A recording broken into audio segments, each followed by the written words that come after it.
What up? It's your boy Joe Exotic's long lost son. I've got me an old friend back to join us again about a very quick video on FIRE. FIRE, in case you didn't know, it stands for Financially Independent Retire Early. It is a movement to where the idea is to where you are no longer dependent on a job, to where you start making some crazy amount of money and you're able to go ahead and sit out on a beach in Cabo, watch some bullfighting, and, you know, just enjoy a little bit of the underground activities, if you know what I mean.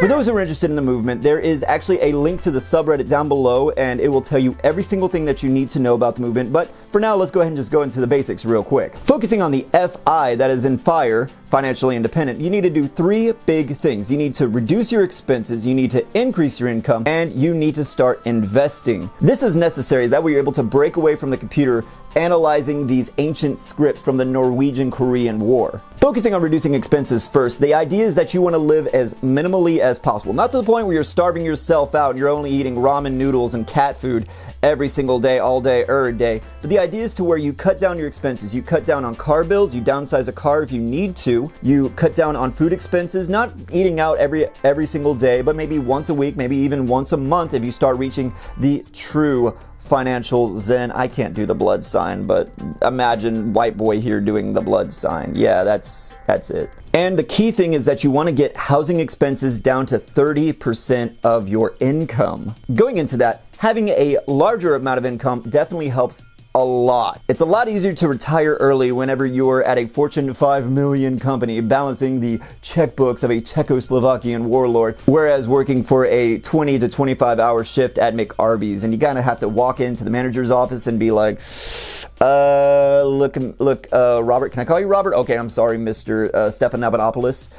I need extra hours. Oh, okay, yeah, I get it. I'll go home. Thanks. Increasing your income involves looking for a job that you more than likely are actually worth in the long run. If you have some crazy degree, then you probably should be looking for a job that pays much better than where you are. Unless you're at the top, then good job. Keyword. Keep going. Of course, you don't want to go too overboard with reducing your expenses and increasing your income, because, you know, you don't want to be living in a cardboard box and making $600,000 a year. You know, what kind of millionaire does that? But you need to have a little bit of fun money in there too, because let's be honest here, we ain't robots, you know? Omodorigato, Mr. Roboto is a song. It's not a real life choice. I mean, there's a lot of choices out there, but I don't think you can become a robot just yet. Lastly, of course, is investing. I'll let you in on a big secret here. All the richest people have more than just one source of income. You know, you can have an OnlyFans where you sell feet pics. You can have a Twitter where you have feet tweets. You have Facebook where you do feet stories. Of course, you also have Zillow where you showcase all the places your feet have been. Don't forget that LinkedIn account to where you show that you are a professional foot model. With investing, you go ahead and you put some money aside and you make it to where it works for you. If you put $100,000 in a 4% interest account, you're looking at getting $4,000 additionally a year that you just made sitting on your butt. The end goal, of course, is to make it to where you have $1 or $2 million put away with a, again, general 4% interest account, and you're making $40,000 to $80,000 a year doing nothing. And that's just money that's coming in for you. You could still be working. You could do whatever you want. You can go to Cabo. You can go to Labo. You can play the Nintendo Labo if you want. Hell, I mean, you got money. You're a millionaire. What big baller? And that brings me into the RE side of things, the retire early. With that, like I said, you are no longer reliant upon a job, and you can choose if you want to retire at 40 and never have to work a day in your life. But let's be honest here, that gets a little bit boring, not gonna lie, if this quarantine has proven anything to us.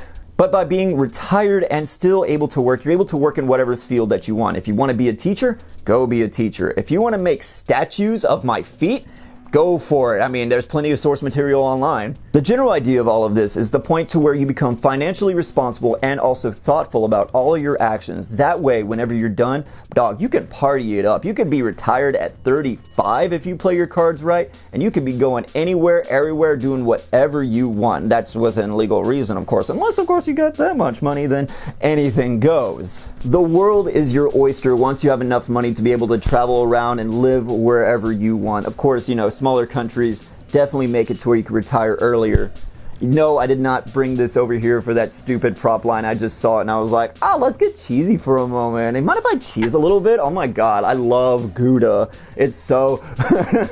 Gouda. Oh, why do I have a YouTube channel? It's a little bit of a quick video. If you're new, then normally this green screen is more than just a tapestry that is hanging above me. I'm not trying to do a gypsy chic sort of thing. It actually does do some crazy stuff. I recommend checking out some of my videos if you want to see other stuff. I talk about finances at least once a week. The goal is to get more, baby. I mean, come on, I only got time. Let's make it happen. If you like what you saw, hit that like button. If you don't like what you saw, hit that like button. And of course, subscribe. That way you can see me fill up your inbox with more crazy stuff that may or may not be more heavily edited. Be sure to follow me on all of these social media accounts for feet pics. That way you can go ahead and see the God's steppers himself. Your boy's got the big steppies, if you know what I mean. And again, don't forget to check out that subreddit link down below if you're interested in getting started on this. The younger you are, the better off you will be. That way you're able to build a mindset to where you can build a future, to where you can build that Gundam that you've always wanted to make. Thanks for watching this video. Go ahead and drink a glass of water since you made it. Get yourself a nice refreshing drink after all this time. I'm just going to keep on rambling to everything fades to black. You know, the typical song that is playing at this time, yeah, it's definitely going to be overpowering me, but you can probably faintly still hear what I'm saying.